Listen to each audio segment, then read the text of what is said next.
नमस्कार बंधुओं, मैं हूं आपका मित्र शक्ति पांडे ऑस्ट्रेलिया से और स्वागत करता हूं अपने YouTube चैनल पर। तो बहुत बहुत धन्यवाद मित्रों, आपने इसके पिछले वीडियोस में काफी प्यार दिया है और आपने बहुत ही इंटरेस्ट के साथ में मेरे बीते हुए कल को सुना। उसके लिए हृदय से आप सभी लोगों का बहुत बहुत धन्यवाद।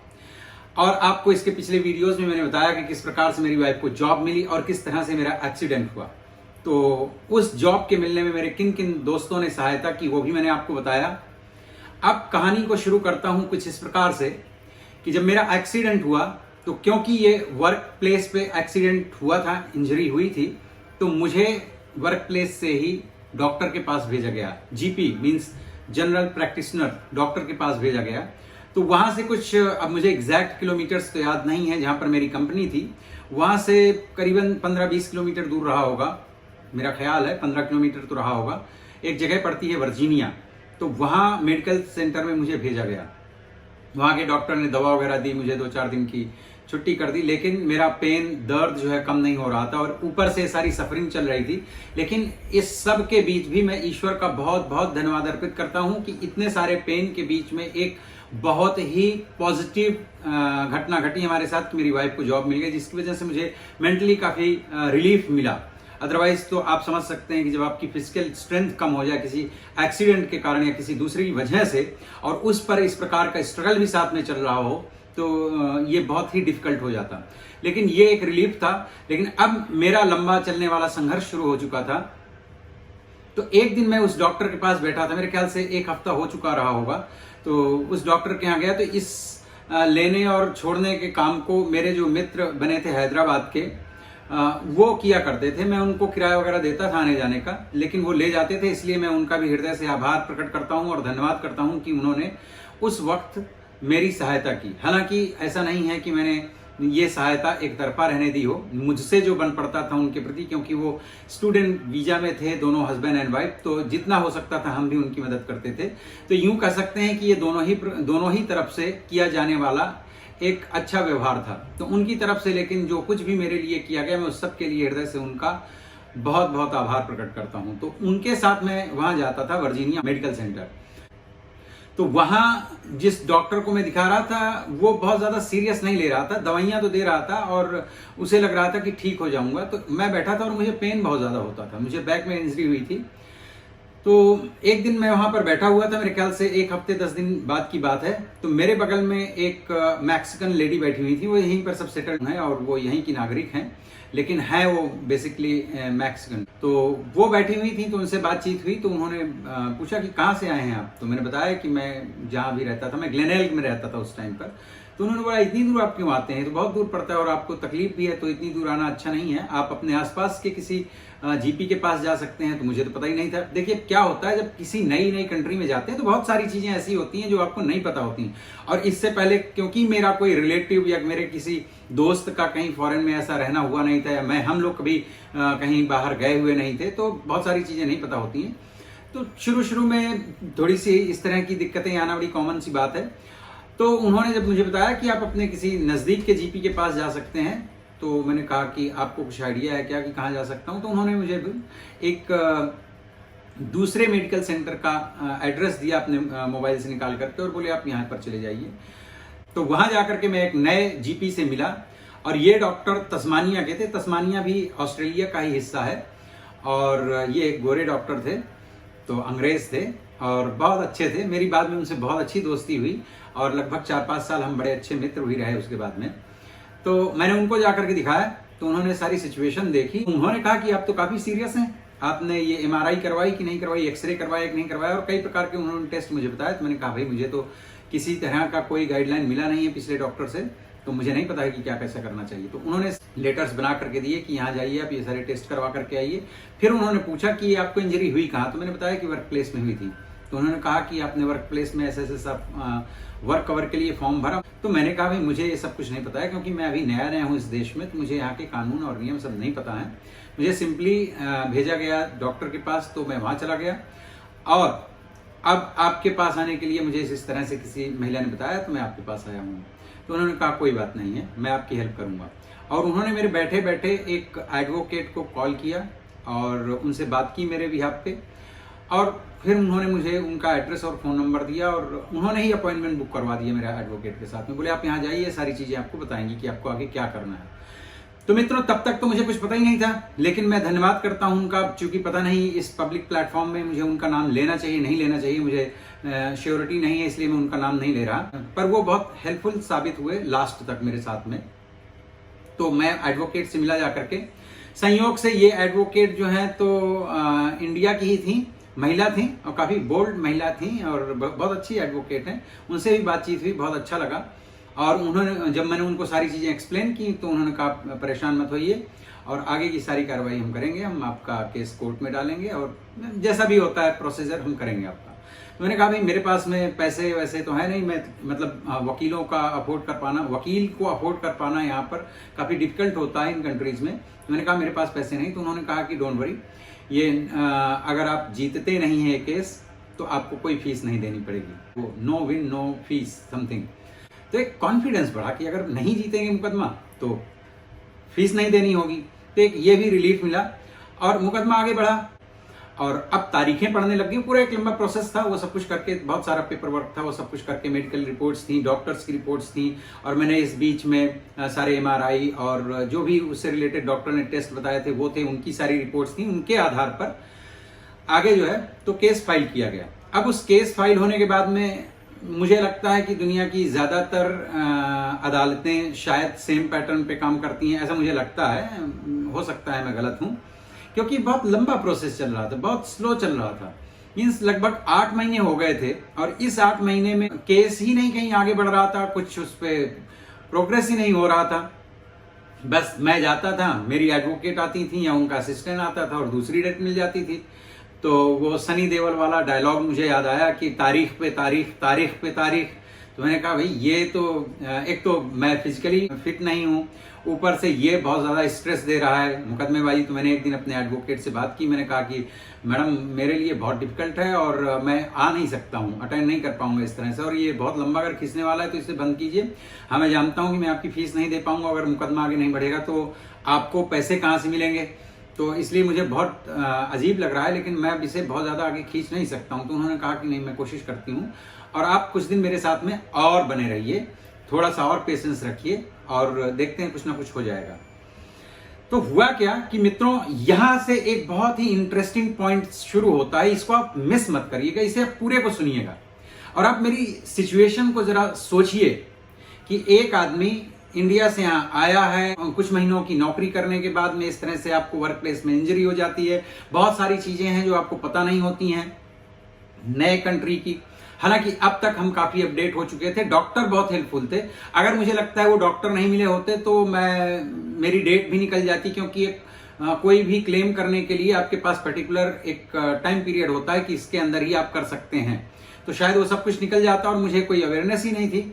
तो पहले तो थैंक्स वो मैक्सिकन लेडी का जिन्होंने मुझे वहां पर भेजा, फिर थैंक्स उस डॉक्टर का जिन्होंने मुझे सपोर्ट किया, और फिर ऑफ कोर्स वो एडवोकेट तो आई गई, मेरे जीवन में जुड़ गई। तो इस प्रकार से 8 महीने हो चुके थे और हर बार जाता था उनका कोई एडवोकेट भी नहीं आता था। कई बार तो उनका केवल फोन आ जाता था कि वो तो गए हुए हैं, मेलबर्न गए हैं, कहीं यहाँ गए हैं, कहीं वहां गए हैं, और वो उनका इंश्योरेंस कंपनी का एडवोकेट नहीं आता था, क्योंकि वर्क कवर मीन्स वो कंपनी से भी लेना देना नहीं था। मैं जहां पर जॉब कर रहा था, क्योंकि यहाँ पर होता है वर्क कवर मीन्स जितनी भी कंपनियां हैं या जो भी ऑफिसेस चलाते हैं, यहाँ पर एक गवर्नमेंट ऑर्गेनाइजेशन है जहाँ पे काम करने वालों के लिए एक इंश्योरेंस होता है। तो वो सारा कुछ मेरे ख्याल से गवर्नमेंट से एफिलिएटेड है। तो उसमें होता यूं है कि अगर कुछ भी क्लेम आता है तो फिर वो कंपनी से लेना देना नहीं है, क्योंकि कंपनी तो उसका जो भी इंस्टॉलमेंट होता है वो भर ही रहे होते हैं।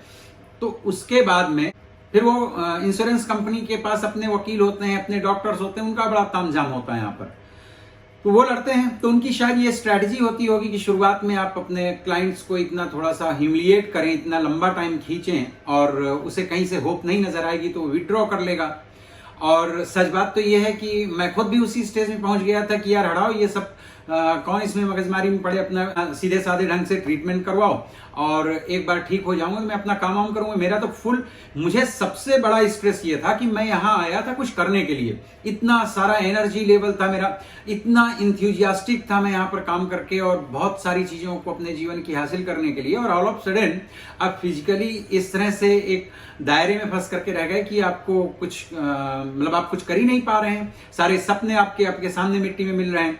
और इस सब की वजह से वो 8 से 9 महीने जो शुरुआत के थे उतने में ही मुझे कभी कोई डायबिटीज नहीं थी, मुझे डायबिटीज हो गई। उसके पहले कभी मुझे हाइपोथायराइड्स नहीं थी, वो हो गया। उसके पहले मुझे कभी यूरिक एसिड अटैक नहीं हुआ था, वो भी हो गया।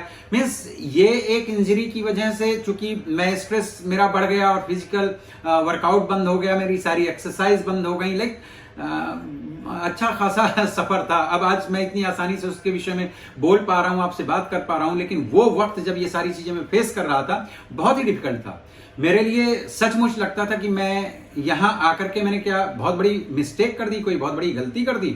और मेरी वाइफ से इस चीज को लेकर के हमेशा बातचीत होती रहती थी, वो मुझे बहुत धैर्य बंधवाती थी कि नहीं आप थोड़ा और रुकिए, पेशेंस के साथ में रुकिए, और इतनी मेहनत करके यहाँ आए हैं, क्योंकि यहाँ आना इतना आसान नहीं है। जिन लोगों ने प्रोसेस किया होगा ऑस्ट्रेलिया के लिए, मैं आपको मित्रों एक बात बता दूं कि जब हमने 2007 में ये प्रोसेस किया था ऑस्ट्रेलिया के माइग्रेशन के लिए, उस वक्त भी दुनिया में कई कंट्रीज हैं, उनमें से ऑस्ट्रेलिया काफी, और मैं तो कहूंगा कि शायद सबसे ज्यादा डिफिकल्ट कंट्री थी उस टाइम पर भी कि यहाँ का वीजा मिल जाए। और आज भी अगर आप प्रोसेस में हैं और आप कोशिश कर रहे हैं तो आपको पता होगा कि ऑस्ट्रेलिया काफी डिफिकल्ट है, क्योंकि इन्होंने काफी स्ट्रिक्ट कर रखा हुआ है अपने यहाँ का माइग्रेशन। जैसे हमारे टाइम पर न्यूजीलैंड था, कनाडा था, और यूरोप की 1-2 कंट्रीज थी, यूके था, यूएसए था, ऑस्ट्रेलिया था। तो ऑस्ट्रेलिया काफी डिफिकल्ट है, अब तो और ज्यादा डिफिकल्ट हो गया है। कुछ लोग बताते हैं, मेरे पास आते हैं तो बातचीत होती रहती है। तो उतना सब कुछ अचीव करके यहाँ पर आए, मेरी वाइफ ने कहा, और इस तरह से हम यहाँ से भाग नहीं सकते हैं, थोड़ा और पेशेंस रखिए, ट्रीटमेंट भी होगा और जो भी प्रोसेस चल रहा है वो भी भगवान ठीक करेंगे। तो एक दूसरे को ही सांत्वना देते रहते थे, और वो शुरुआत के जो 3-4 महीने में मित्र बन गए थे, बस वही मित्र थे, और उन्हीं के यहाँ आना जाना बीच बीच में कभी कभार होता था। तो वो काफी सपोर्टिव था, बहुत ज्यादा मानसिक रूप से बहुत सपोर्ट मिलता था मुझे अपने उन सभी मित्रों से। और ऐसा लगता था कि मैं भले ही इंडिया से यहाँ आ गया हूँ, लेकिन मुझे यहाँ एक बहुत अच्छा फ्रेंड सर्कल मिला है, बड़े ईमानदार और बहुत अच्छे लोग मिले। उनमें मैं अगर नाम गिनाऊं तो बहुत सारे लोग थे, पर किसी का नाम छूट न जाए इसलिए मैं किसी का नाम नहीं लेता। लेकिन जो लोग भी उस दौर में मिले थे काफी अच्छे लोग थे और बहुत सपोर्टिव लोग थे। उन लोगों की वजह से हमें आत्मबल इतना सारा मिला रहा कि हम, इतना आत्मबल था कि हम वो टाइम पीरियड किसी तरह से यहाँ पर सरवाइव कर सके। फिर क्या हुआ कि 8 महीने लगभग हो चुके थे और मुकदमे की हर 15-20 दिन में तारीख पड़ती थी, और मैं जाता था और तारीख पे तारीख वाला सिस्टम चल रहा था, मैं लौट करके आ जाता था। अब एक दिन ऐसा हुआ कि वो वकील आ गया। अल्टीमेटली होता क्या था कि वो फोन पे आके पहले से ही निपटा करके चला जाता था दूसरी डेट लेकर के। तो उस दिन जज साहिबा, एक महिला अंग्रेज लेडी जो है वो जज थी, वो सामने बैठी, मेरे बगल में मेरी एडवोकेट बैठी, और मेरे राइट हैंड साइड में बैठे मेरे इंटरप्रेटर जो अंग्रेजी और हिंदी का अनुवाद करते थे। तो ऐसी जगहों में, डॉक्टर्स के पास या जज के पास, ऐसी सब जगहों में अगर आपकी अंग्रेजी में आपको कॉन्फिडेंस नहीं है तो यहाँ गवर्नमेंट सामने से आपको ऑफर करती है, और उसके लिए आपको कुछ खर्च नहीं करना पड़ता है। ये जो इंटरप्रेटर का पैसा है वो गवर्नमेंट ही पे करती है। तो मेरे पास में वो सुविधा मुझे उपलब्ध थी। तो वो थे, और सामने वकील और उसका अपना एक असिस्टेंट। तो इतने लोग हम एक हॉल में बैठे हुए थे, और मेरे सामने, क्योंकि मैं जज के जस्ट सामने बैठा था, मेरे लेफ्ट में मेरी एडवोकेट और उनका असिस्टेंट बैठा था, मेरे राइट हैंड साइड में मेरे जस्ट बगल में मेरे जो बैठे हुए थे वो इंटरप्रेटर, और सामने राइट हैंड साइड में बैठे हुए थे अपोजिशन के वकील। तो जैसे ही बैठे, मीन्स अदालत लगी और जज ने कहा कि प्रोसीड करें, मतलब उन्होंने सबकी तरफ नजरें उठा करके देखा, मतलब मेरी तरफ नहीं, मैं कौन होता हूं भाई, वकीलों की तरफ उठा करके नजरें देखी और कहें प्रोसीड करें। तो ये हुआ कि यस प्लीज। और पहला सेंटेंस जो अपोजिशन के वकील ने कहा वो ये था कि मैम, मैंने अभी तक इनकी फाइल पढ़ी नहीं है, देखी नहीं अभी तक मैंने इनकी फाइल, तो आप मुझे प्लीज एक डेट और दे दीजिए और मैं प्रिपेयर्ड होकर के आ जाऊंगा। तो जज इसमें कुछ कर नहीं सकता है, शायद उनकी भी अपनी, जजों की भी अपनी कुछ लिमिटेशंस होती होंगी, सीमाएं होती होंगी। तो जज ने मेरे वकील की तरफ देखा, तो मेरी वकील ने भी बड़ी सहजता से और बहुत ही सरल भाव से, बगैर जरा सा भी विरोध किए हुए, उन्होंने कहा यस मैम, नो प्रॉब्लम। और वो दूसरी डेट भी डिसाइड कर लिया। मीन्स 2 से 3 मिनट के अंदर अंदर अदालत लगी और दूसरी डेट फाइनलाइज्ड हो गई और जज ने जो है थैंक यू कहा और वो उठने लगी। तो मुझे बहुत अंदर से एकदम गुस्सा आया, बहुत जबरदस्त वाला गुस्सा आया। अब समझ सकते हैं कि आपने कोई अपराध किया नहीं है, लेकिन आप ऐसे जाल में फंस गए हैं आकर के कोर्ट कचहरी के। और मैं सच बताऊं, मेरे घर में मेरे बड़े ब्रदर जो हैं वो सुप्रीम कोर्ट में लॉयर हैं, मेरे कजिन वगैरह भी हैं, तो मैंने वो सारा माहौल देखा हुआ है। तो मुझे कोर्ट कचहरी का बहुत ज़्यादा शौक नहीं है, बहुत मजबूरी हो तो अलग बात है। तो जब सारी चीज़ें वाइंड अप हो गई और जज उठने लगी तो मैंने जो है उनसे रिक्वेस्ट किया, मैंने कहा मैम क्या मैं कुछ कह सकता हूं आपसे? तो तुरंत बैठ गए और उन्होंने कहा यस मिस्टर पांडे, बोलिए क्या बोलना चाहते हैं आप, और ये केस आपसे रिलेटेड है, आप जो कुछ भी बोलना चाहते हैं आप बोलने के लिए स्वतंत्र हैं। और मित्रों, एक एक शब्द मैं आज यहां जो बोलूंगा शायद ये कम होगा, अधिक नहीं बोलूंगा मैंने वहां पर जो उस दिन बोला था, क्योंकि आप समझ सकते हैं मैं 8-9 महीने से एक गुस्से को, एक दर्द को कैरी कर रहा था। तो एकदम दिल जो है फट पड़ा गुस्से में। और मैंने उनसे शुरुआत कुछ इस तरह की, और जो इंटरप्रेटर था वो यंग लड़का था और बहुत अच्छी, चूंकि दिल्ली का था वो लड़का और मैं उसका नाम भूल गया हूं, और बहुत जबरदस्त ढंग से उसकी इंग्लिश और हिंदी पे पकड़ थी। तो the way I was saying my sentence, वो उसी पिच पे, ऐसा नहीं कि वो केवल ट्रांसलेट कर रहा था, वो जो एक वॉल्यूम का लेवल है वो भी पकड़े हुए था और वैसे ही ट्रांसलेट कर रहा था। तो मैंने शुरुआत की, मैंने कहा मैडम आज से पहले मुझे ऑस्ट्रेलियन लॉ और ऑस्ट्रेलिया के प्रति बहुत ज्यादा रिस्पेक्ट थी, क्योंकि ये बहुत सुंदर कंट्री है, लोग भी यहाँ के बहुत अच्छे और कोऑपरेटिव हैं, मेरा बहुत अच्छा अनुभव रहा अब तक का यहाँ काफी लोगों के साथ में। लेकिन मैं आज अफसोस के साथ में ये बात कह रहा हूं कि आज के बाद में इस देश के कानून के प्रति मेरी रिस्पेक्ट जो थी वो खत्म हो जाएगी, और इस चीज के लिए आप चाहें तो मुझे जो दंड देना चाहें दीजिए, लेकिन मैं ये बात आपसे दिल से कह रहा हूं कि ये मेरा अपना अनुभव है कि आज के बाद में इस देश के कानून के प्रति मेरी कोई भी रिस्पेक्ट नहीं है। मैंने कहा वजह मैं बता दूं आपको, क्योंकि मैं जिस देश से बिलोंग करता हूं मैं भारत का रहने वाला हूं, और मैंने कहा भारत करप्शन के लिए बहुत ज्यादा फेमस है, हमारे यहां पे हर तरह की बुराइयां हैं, लेकिन मैं आज प्राउड फील कर रहा हूं कि मैं भारतीय हूं, क्योंकि मेरे देश में अगर मुझे न्याय नहीं मिल सकता तो कम से कम मैं न्याय खरीद सकता हूं। मैं पैसे खर्च करूंगा तो मेरे मुकदमे का जल्दी से जल्दी निवारण हो सकता है, उसका फैसला आ सकता है, वो मेरे हक में आए चाहे किसी के भी हक में आए। लेकिन इस देश में ये मैं बहुत अच्छी तरह से समझ गया हूं कि यहां पर न्याय तो समय पर मिलेगा ही नहीं और खरीद आप सकते नहीं, क्योंकि यहां रिश्वत नहीं चलती है। तो इसकी वजह से आप मुझे इजाजत दें कि मैं अपना ये मुकदमा वापस करूं, और मैं यहां पर एक तरह से कोई क्रिमिनल नहीं हूं। मैंने अपने अधिकारों के लिए यहां के कानून के सलाह पर आगे मुकदमा दायर किया था। मैंने कहा ये जो अपोजिशन के वकील हैं पिछले 8-9 महीने से मैं देख रहा हूं, ये कभी तस्मानिया होते हैं, कभी मेलबर्न होते हैं, कभी सिडनी होते हैं, कभी यहां कभी वहां, ये एडिलेड में होते ही नहीं। तो मैंने कहा ये एडिलेड में मुकदमा क्यों लड़ते हैं? इनको चाहिए हर 15 दिन बाद एक फोन आता है इनका और इनकी तारीख हो जाती। मैं अपने पास से कानून को कोई लेना देना नहीं, मैं कहां से टैक्सी हायर करता हूं, मैं कैसे अदालत तक पहुंचता हूं और फिर यहां आकर के मैं एक तारीख लेता हूं और लौट जाता हूं। मैंने कहा मैं इस घन चक्कर में नहीं पड़ना चाहता हूं। आप मुझे जो सजा देना चाहें इस अपराध के लिए कि मैंने अपने मन की बात आपके सामने रखी, वो आप मुझे सजा दे दीजिए, लेकिन मुझे ये अनुमति दीजिए कि मैं मुकदमा अपना यहां से वापस करूं, क्योंकि मैं इसके आगे नहीं लड़ सकता हूं। मैंने कोई अपराध नहीं किया है, और अगर इस प्रकार के प्रोसीजर से मुझे कुछ पैसे का लाभ भी मिलने वाला हो तो मैं उस लाभ को ठुकराता हूं। बस मेरी आपसे इतनी सी रिक्वेस्ट है। और ये मैंने काफी हाई पिच में कहा था, और आज जो मैं बोला हूं शायद ये 20 या 30% में बोल पाया हूं जो मैंने उस दिन वहां पर बोला था। और इस दरमियान चूंकि बड़ी टेबल लगी हुई थी और मेरे लेफ्ट साइड में मेरी एडवोकेट बैठी थी, उन्होंने मेरी जांघों पे इतनी सारी चूटियां काटी कि चुप हो जा बदतमीज आदमी, चुप हो जा। मैं लेकिन चुप नहीं हुआ, मैंने उनका हाथ हटाया 2-3 बार और मैंने अपनी पूरी बात रख ली। मैंने कहा जो होगा सो होगा।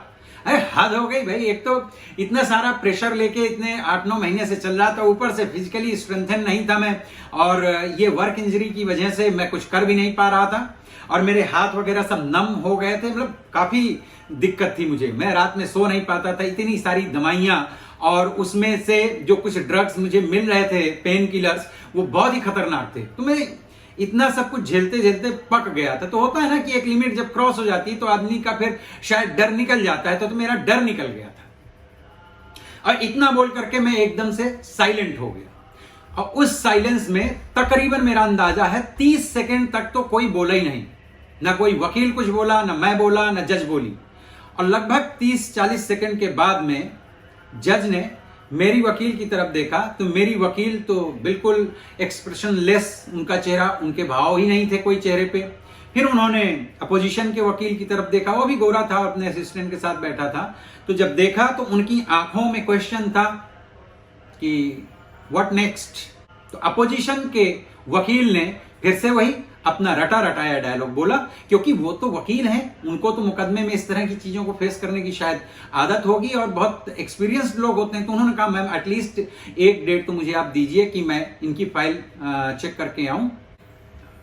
छोटा सा पॉज लिया और उन्होंने कहा कि that's okay, I am giving you 2 hours time, 2 घंटे का टाइम देती हूं, इनकी फाइल रीड करो, पढ़ो, या जो भी करना है करो।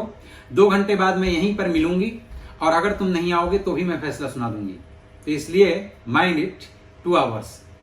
तो अपोजिशन के वकील ने इसके बाद भी आर्ग्यूमेंट करने की कोशिश की जज के साथ में, तो जज ने कहा नहीं, मैं कुछ नहीं सुन सकती हूँ, जस्ट 2 आवर्स टाइम मैं आपको दे रही हूं, अगर इसमें आप आते हो तो ठीक है, नहीं मुझे जो फैसला करना होगा मैं सुना दूंगा। और फिर मुझसे उन्होंने पूछा जज ने कि mister Pandey can you wait 2 hours.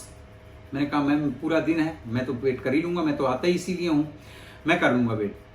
तो मेरी वकील को इंस्ट्रक्शंस दिया कि इनको ले जाकर के रेस्ट रूम में बैठा लिए, और 2 घंटे बाद में फिर से मिलते हैं। अब मेरी फाइल कोई मर्डर की फाइल तो थी नहीं, कोई इतनी बड़ी मिस्ट्री की फाइल तो थी नहीं, सिंपल सी फाइल थी, 2-4 जो मेडिकल रिपोर्ट्स होती हैं उसमें गो थ्रू करना होता है। मेरा ख्याल है कि 1 से सवा घंटे के अंदर अंदर उनका वकील, अपोजिशन का वकील, मेरी फाइल लेकर के खुद ही आ गया, और मेरी वकील से आकर के बोला कि आई एम प्रिपेयर्ड, और चलते हैं दोनों लोग, जज साहब को इन्फॉर्म करते हैं, अगर उनके पास टाइम है तो थोड़ा पहले ही हम लोग बैठ करके और इसको प्रोसीड करते हैं। तो दोनों लोग गए और जज को लेकर के आए, और फिर से अदालत लगी, फिर से अदालत सजी, और बैठे, और आप बिलीव नहीं करेंगे 20 मिनट्स, तो केवल 20 मिनट का प्रोसीजर हुआ, और 20 मिनट में ही सारा काम खत्म हो गया, क्योंकि इसमें ऐसा कुछ था ही नहीं जिसमें लंबी आर्ग्यूमेंट्स की जा सके। 2-3 पॉइंट्स अपोजिशन के वकील ने रेस किए, हमारी वकील तो प्रिपेयर्ड थी ही, उन्होंने उनके जवाब दिए, और दोनों की बातें सुन करके, और जज ने बैठे बैठे 10 मिनट के अंदर अंदर फैसला अपना जो भी था लिखा। और वहीं पर वकील ने, चूंकि ये पेन और सफरिंग से रिलेटेड कुछ केस था, सेक्शन 43 क्या बोलते हैं, हो सकता है मैं गलत हूं क्योंकि मुझे बहुत साल हो गए, याद नहीं है, और एक अमुक अमाउंट का चेक अपोजिशन के वकील ने, वो ऑथराइज्ड होते हैं, वो एक लिमिट तक का, क्या कैसा है इंटरनल बातें हैं, लेकिन वो एक लिमिट तक का जो है चेक इशू कर सकते हैं। तो चेक मेरे नाम नहीं था, मेरी वकील के नाम था, क्योंकि वकील अपने पूरे खर्चे निकाल करके और फिर उसके बाद में जो रेस्ट ऑफ मनी है वो फिर अपने क्लाइंट को देते हैं। तो मतलब 20 मिनट के अंदर अंदर जो भी मेरा बनता था उसका चेक मेरे वकील को मिल गया, और फिर वो बाद में मेरे अकाउंट में भी आया। और जज साहिबा ने उठते समय मुझे कहा, थैंक्स मिस्टर पांडे, अगर आज आपने ये इनिशिएटिव नहीं लिया होता तो शायद अभी आप कितने और महीने इसी तरह से आते, मुझे भी नहीं पता है, thank you very much, good luck. ये कह करके वहां से जज उठ करके चली गई, और मैं अपने वकील के साथ में नीचे आया। तो वकील ने एक तो पहले भी मुझे बहुत डांट चुकी थी कि आपको इस तरह से बात नहीं करना चाहिए था, आप ऐसे कैसे कर सकते हैं, ये इंडिया नहीं है, ये है, वो है, सारी चीजें। अब चूंकि वो तो करते हैं देखिए प्रैक्टिस, और मैं उनका क्लाइंट हूं, तो अगर कुछ करूंगा तो ऑफ कोर्स मेरे वकील को तो तकलीफ होगी, और मैं उसके लिए समझता हूं कि शायद अच्छी बात नहीं रही होगी, लेकिन मेरी तो भाई लिमिट क्रॉस हो गई थी। और मैं सचमुच कह रहा हूं कि मैं दिल से नहीं चाहता था कि इसके आगे मैं इसको प्रोसीड करूं, लेकिन वो उस मुकाम पे जाकर के जब मेरे फेवर में एक डिसीजन आया, मेरे फेवर में डिसीजन आया, मैंने जो क्लेम किया था वो 100% क्लेम जो है तो मुझे मिला। और उसके बाद फिर से आगे मुकदमा चला, क्योंकि ये मुकदमा तो केवल इस तरह की सिचुएशन में 2-3 पड़ाव आते हैं, तो ये एक पड़ाव पहला पड़ाव था। उसके बाद में फिर से लगभग 7-8 महीने या 1 साल तक मुकदमा आगे बढ़ा और फिर फाइनल डिसीजन आया था। वो डिसीजन भी मेरे ही फेवर में आया था। और इस दरमियान मैं इतने डॉक्टरों से मिला, वर्क कवर वाले लोग मुझे अपने डॉक्टरों के पास भेजते थे, फिर मेरे डॉक्टर, वो एक लंबा प्रोसीजर था, काफी पेनफुल था, काफी स्ट्रेसफुल था। लेकिन फिर लगभग 1.5-2 साल के बाद धीरे धीरे, चूंकि मैं पहले शुरू में मैंने जिस भी तरह की दवाइयां मुझे प्रिस्क्राइब की गई, मैंने वो सब लेना शुरू किया। फिर मुझे एक इंडियन डॉक्टर मिले, उन्होंने मुझे बहुत अच्छे से बैठा करके एक बार समझाया कि ये जो मेडिसिन आप लेते हैं ये आपकी किडनी को खराब कर देंगे, ये प्रॉब्लम्स करेंगे। तो धीरे धीरे आप अपने विल पावर से चीजों को कंट्रोल करिए और इन दवाओं से आप दूर हटिए, क्योंकि वो बहुत ही खतरनाक दवाइयां थी। धीरे धीरे मैंने उन दवाइयों को छोड़ा, अपने आप को फिर से संभाला। ये एक लंबा प्रोसीजर था और साथ में आपको अपनी फैमिली देखनी है, अपना जीवन भी देखना है, अपना करियर भी देखना है, और जो इंडिया में मेरे अपने परिवार के लोग हैं मुझे उनको भी देखना है। तो ये सारा कुछ चलता रहा। तो जो मैंने क्लेम किया था वो 100% मेरे फेवर में उसका डिसीजन आया। तो इसलिए मैं कह सकता हूं कि हाँ, मैं जीत गया वो मुकदमा, फर्स्ट पड़ाव में भी, सेकंड में भी और थर्ड में भी, और मैंने पूरा फॉलो किया। यहां पर मैं एक बात और मेंशन करना चाहता हूं कि ये इस पूरे जर्नी का एक हिस्सा था। दूसरा ये था कि इस पूरे दरमियान जब तक ये मेरा केस चलता रहा, मुझे जितने भी डॉक्टरों के पास जाना पड़ा, उन सब जगहों में जाने के लिए टैक्सी का किराया इंश्योरेंस कंपनी ने दिया। डॉक्टर्स की जितनी भी पेमेंट्स थी वो सारा कुछ इंश्योरेंस कंपनी ने मुझे दिया, और जितनी भी दवाइयां इससे रिलेटेड खर्च हुई मेरे ऊपर, वो सारा कुछ इंश्योरेंस कंपनी ने दिया। इसलिए मैं इस देश के प्रति आभार प्रकट करता हूं कि शायद अपने देश में होता तो ये सारी चीजें अपने जेब से मुझे करनी पड़ती, लेकिन शुरू दिन से, पहले दिन से लेकर के आखिरी दिन तक डॉक्टर का कभी भी मुझे पैसा नहीं भरना पड़ा। किराया भी मुझे आगे पीछे करके सारा कुछ मिला। हो सकता है शुरुआत में नहीं, लेकिन बाद में मुझे सारा कुछ पैसा जो भी मेरा क्लेम बनता था वो भी मुझे मिला। और उसके बावजूद उस मुकदमे की वजह से मुझे जो मिलना चाहिए था वो सब कुछ मुझे मिला। तो इस प्रकार से इस पूरे केस में मैं कह सकता हूं कि मेरी जीत हुई। लेकिन इस जीत के पीछे भी एक बहुत बड़ी हार थी। पहली चीज कि मेरा मनोबल बहुत ज्यादा टूटा। एक लंबे टाइम तक अगर आप फिजिकल इंजरी से सफर करते हैं तो ऑफ कोर्स आपका मनोबल टूट जाता है। और जिस रफ्तार के साथ इस देश में मैंने अपने जीवन और करियर की शुरुआत की थी, उसमें एक बहुत बड़ा ब्रेक था। इसकी वजह से मैं बहुत ज्यादा होपलेस हुआ। फिर भी ईश्वर ने मेरी मदद की, क्योंकि मैं हमेशा से ईश्वर पर भरोसा करता रहा। और इस पूरे यात्रा में मेरे कई मित्रों ने बहुत सहयोग किया जो एडिलेड में थे। एंड स्पेशली मैं एक व्यक्ति का तो नाम यहाँ पर मेंशन करूंगा। उनका नाम है मंगल शारदा। वो एडिलेड में रहते हैं, मेरे बहुत अच्छे बड़े प्यारे मित्र हैं। मैं सिर्फ अच्छा नहीं कहूंगा उनको, वो मेरे बड़े प्यारे मित्र हैं।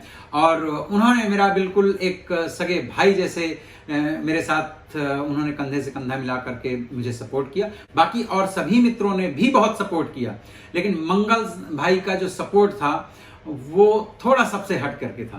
तो इसलिए थैंक यू वेरी मच मंगल भाई, आपको भी। और इसके आगे क्या हुआ, कैसे जिंदगी आगे बढ़ी, वो भी मैं बताऊंगा दूसरे वीडियो में। तो आप देखते रहिए मेरे वीडियोस को। अगर आपको लगता है कि इस तरह की घटनाओं को सुन करके आपको भी कुछ प्रेरणा मिलती है, या जीवन में आने वाले संकट से लड़ने के लिए जरा सा भी कहीं अगर आपको एक सहयोग या पॉजिटिव वातावरण मिलता है, तो आप देखते रहिए मेरे वीडियोस को और मेरे चैनल को सब्सक्राइब कर लीजिए इस प्रकार के वीडियोस को देखने के लिए।